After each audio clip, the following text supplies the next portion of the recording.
Joe Biden has begun dropping hints about what his cabinet might look like. Now, he hasn't given any hints in regard to specific individuals, but he has said that he's thinking about the transition team along with individuals who will be part of his cabinet. And he made these statements during a digital fundraiser that was hosted by Jed Katz. He's the managing director of a venture capitalist group known as Javelin Partners. And so during this digital fundraiser, Biden was quoted as saying, "One advantage of being around a long time is you get to know an awful lot of people in the private sector, in the public sector. People who are committed, first and foremost, are thoroughly honorable." And then he makes it clear that he does plan to work with Republicans. I have had literally several hundred serious players who have held positions in every department in the federal government, who have said, including some Republicans, who have said, if you win, I want to come back. I'm ready to serve. By the way, this isn't the first time that Biden made clear that he is interested in working with Republicans. In a piece published last December, NBC News reported that Biden, who often touts his history of working with Republicans, was asked by a woman at a town hall in Exeter, New Hampshire, if he thought that the best way to unite the country would be to pick a Republican vice president. Here's his answer. The answer is I would, but I can't think of one now.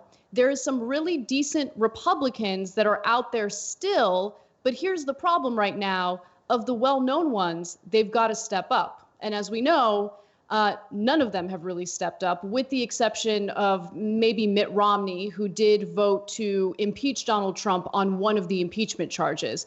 But the vast majority of Republican members of Congress, Republican politicians, they have defended Trump. They've helped to cover up for Trump. And to think of them in a Democratic administration is just painful, to say the least. You're right, Anna. The only one who, quote unquote, stepped up was Mitt Romney on one of the counts of impeachment. So Biden, after running a whole campaign to defeat Mitt Romney, apparently would consider Mitt Romney for VP. I mean, and then people say, hey, there's huge difference in the parties. And in some cases, like the Supreme Court, there are big differences. But in a lot of cases, which the media will never acknowledge, there aren't that much differences. So it depends on the issue, but on a huge number of issues, and mainly economic issues, there's barely any difference at all. And Joe Biden proves that every day.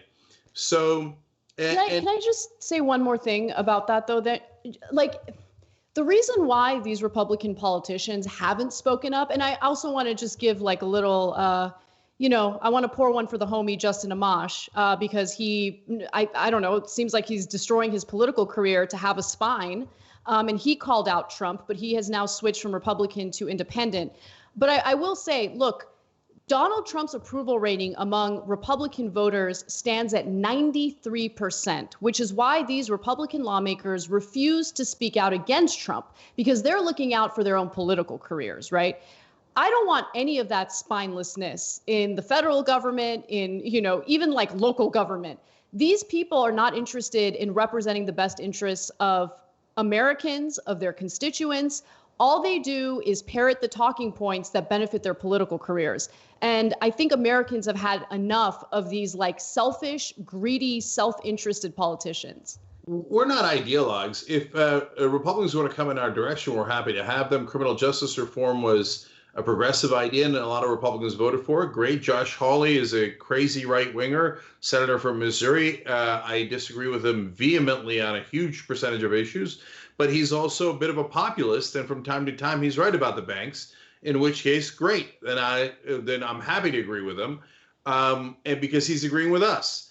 But when Biden keeps reaching out to establishment Republicans, well, the fact that they're not Trump does not help at all. Okay, yeah, they're not lunatics. That's a very, very low bar.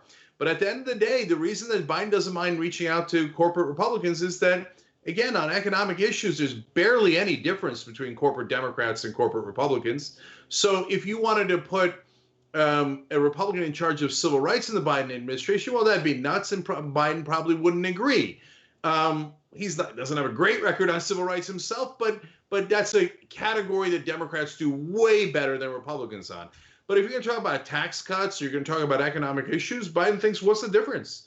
And he's probably right. So I put in Amy Klobuchar or I put in Mitt Romney. They're both going to agree, give the rich most of what they want, give corporations almost everything they want. And so, yeah, and this is what we warned you about. But older Democratic voters watched people on TV and they didn't listen.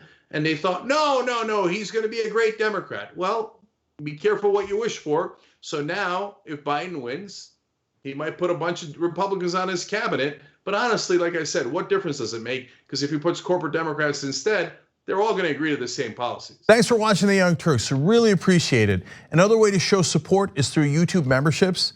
You'll get to interact with us more. There's live chat emojis, badges. You've got emojis of me, Anna, John, JR. So those are super fun. But you also get playback of our exclusive member-only shows and specials right after they air. So all of that, all you gotta do is click that join button right underneath the video. Thank you.